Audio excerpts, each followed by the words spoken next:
क्या नाम है भैया आपका? रोहन सक्सेना, प्रदेश अध्यक्ष राष्ट्रीय बजरंग दल। क्या मामला है रोहन जी, आप इस टाइम लाजपत नगर में? आज लाजपत नगर के अंदर ये रस्तोगी इंटर कॉलेज के पास एक जाकिर नाम के व्यक्ति का अपना निजी मकान है। उसके अंदर उसके द्वारा मुस्लिम समाज के लोगों को बुलाकर और नई परंपरा डालकर यहाँ नमाज अदा कराई जा रही है, जिसका विरोध स्थानीय लोगों ने और राष्ट्रीय बजरंग दल के कार्यकर्ताओं ने सबने मिलकर सामूहिक रूप से किया है। हम कोई भी नई परंपरा नहीं पढ़ने देंगे।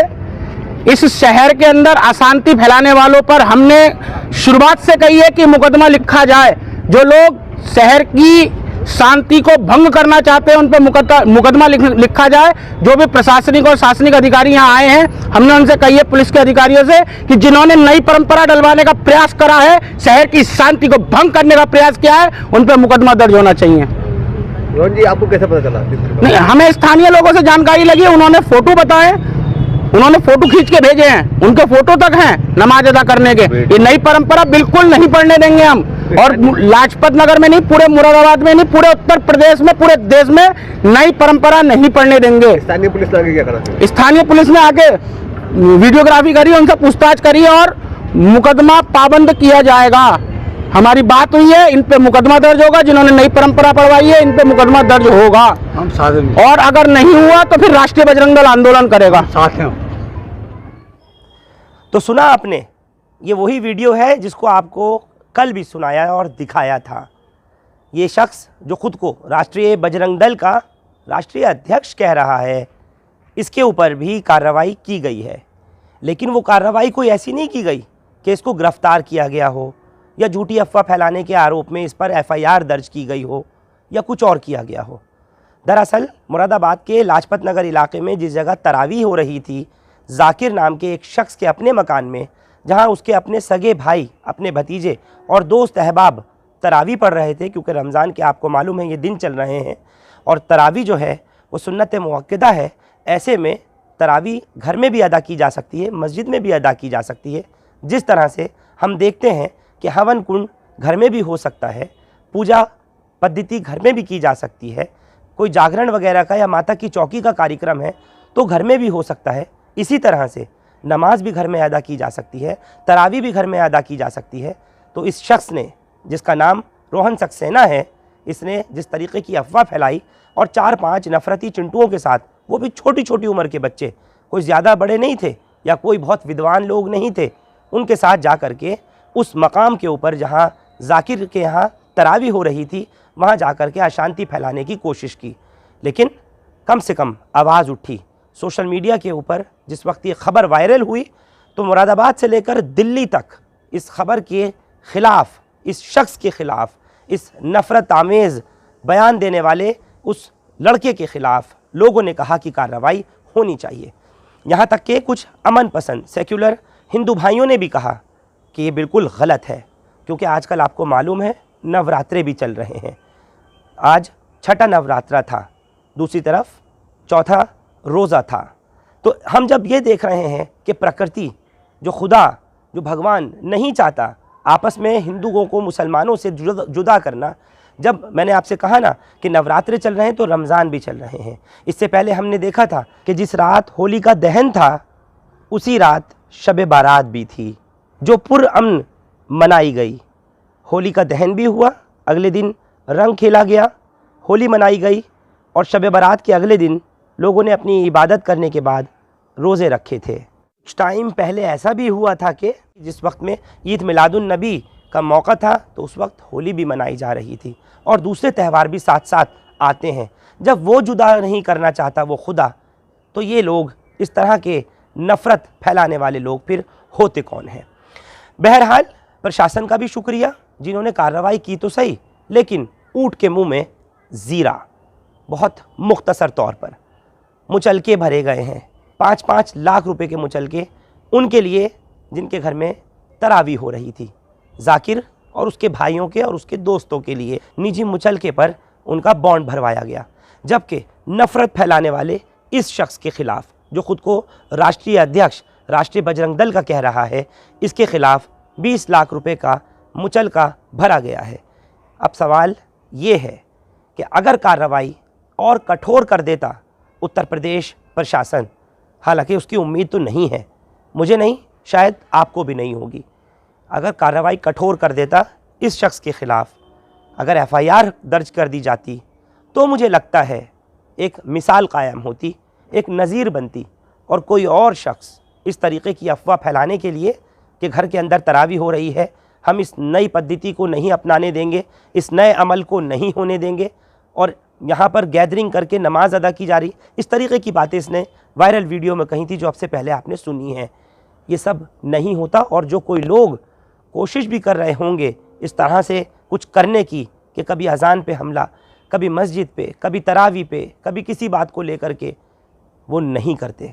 बहरहाल मुरादाबाद पुलिस ने जो कार्रवाई की है और जो कुछ भी इस घर में तरावी पढ़ने के मामले का जो कल से अब तक तफसिरा हो रहा है, उसको लेकर के हेमराज मीणा जो SSP मुरादाबाद हैं, वो क्या कुछ बयान दे रहे हैं, एक बार सुनिए ज़रा। तरावी पढ़ने को लेकर के कुछ विवाद सामने आया था, क्या पूरा मामला था और क्या इसमें आपके संज्ञान में रहा है, क्या कार्रवाई? देखिए, कटघर थाना क्षेत्र में एक पक्ष के द्वारा ये आपत्ति व्यक्त की गई थी कि घर के अंदर कुछ लोगों के द्वारा बाहर के लोगों को बुला के और जो तरावी है वो पढ़ाई जा रही है, क्योंकि आप सभी को जानकारी रमज़ान का महीना चल रहा है। इसमें मेरे द्वारा क्षेत्राधिकारी कटघर को मौके पर बैच की जांच करवाई गई, तो इस तरह का कोई प्रकरण नहीं पाया गया।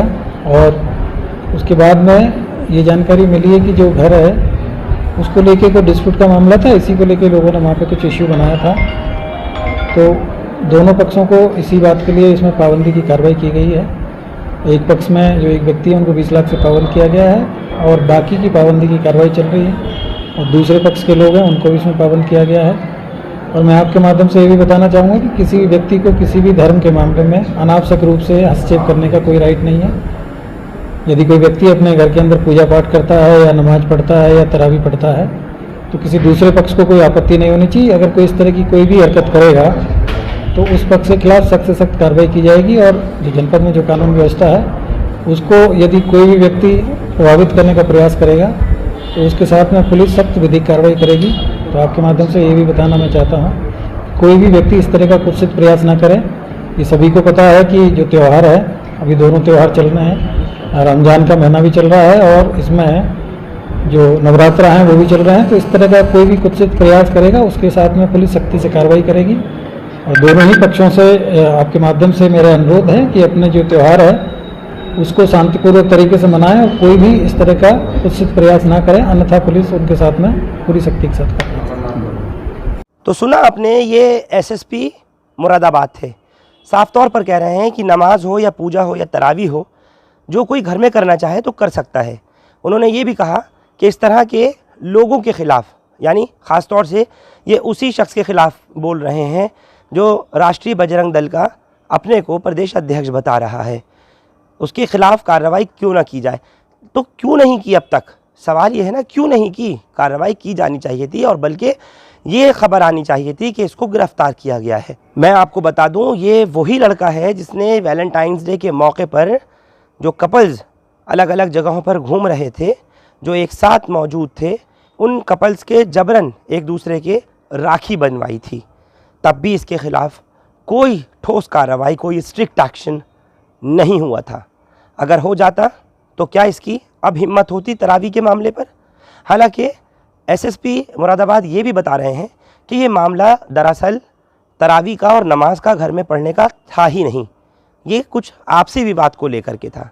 अब ज़रा गौर से देखिए, जिन लोगों के ऊपर, यानी जाकिर और इसके परिवार वाले और इसके दोस्तों के ऊपर, जिन पर 5-5 लाख रुपए के इंडेमनिटी बॉन्ड यानी कि 5-5 लाख रुपए के मुचलके की बात की गई है, उनमें आप ये देखिए कि जाकिर हुसैन पुत्र अल्लाह बख्श, उम्र 50 साल, इसके भाई हैं जमील, वल्दियत अल्लाह बख्श, एक ही बाप की औलादें हैं। अबरार अहमद, वो भी इनके भाई हैं, और मुबीन, वो भी पुत्र अल्लाह बख्श, यानी ये चारों भाई आपस में तरावी वहाँ पढ़ रहे थे। इनके अलावा जो और दूसरे लोग हैं, रईस अहमद, वल्दियत अबरार हुसैन, मोहम्मद अनवर पुत्र मोहम्मद कासिम, आज़म पुत्र नबी अहमद, तस्कीर वल्दियत तौबर हुसैन, उबैद पुत्र शकील, और 10वें अनीस पुत्र अबरार हुसैन। तो ये जो नाम आप देख रहे हैं, इनके लिए बाकायदा जो न्यायालय अपर नगर मजिस्ट्रेट होता है, जैसे हम डीएम, एडीएम्स, एसडीएम्स वगैरह देखते हैं दूसरे शहरों में, इस तरीके से यहाँ से ऑर्डर किया गया है। लेकिन 20 लाख रुपए का जो मुचलके की बात की गई है वो उस शख्स के ख़िलाफ़ अब तक और ठोस कार्रवाई क्यों नहीं की गई, ये तमाम आवाम का मुतालबा है। बहरहाल जाते जाते बस इतना ही कहूँगा कि चाहे मंदिर में पूजा की बात हो, मस्जिद में नमाज की इबादत की बात हो, या घर में माता की चौकी हो, या कोई और पद्धति हो, या घर में पढ़ी जाने वाली तरावी या दूसरी नमाज हो, कोई किसी को भारत के संविधान के तहत नहीं रोक सकता और ना रोकने की किसी को इजाज़त है। ऐसे में इस तरह के लोगों को अगर खुले सांडों की तरह से छोड़ दिया जाएगा तो मुझे लगता है माहौल ख़राब ही होगा, नहीं होना चाहिए। ऐसे लोगों के ख़िलाफ़ अगर कार्रवाई जमकर तगड़ी हो जाए, स्ट्रिक्ट एक्शंस हो जाएं और वो भी वक्त रहते हो जाएं, तो मुझे उम्मीद है कि आगे कोई और दूसरा, जैसे मैंने आपसे इससे पहले कहा, कुछ भी करने से पहले एक बार नहीं 1000 बार सोचेगा। बहुत बहुत शुक्रिया इस खबर पर साथ जुड़ने के लिए। हिंदुस्तान लाइव फरहान याहिया यूट्यूब पर सब्सक्राइब कर सकते हैं और क्लिक कर सकते हैं बेल आइकन हमारी खबर की पहली नोटिफिकेशन के लिए। फेसबुक पर हमारा page Hindustan Live Farhan Yahiya follow और लाइक कर सकते हैं। Thank you for now.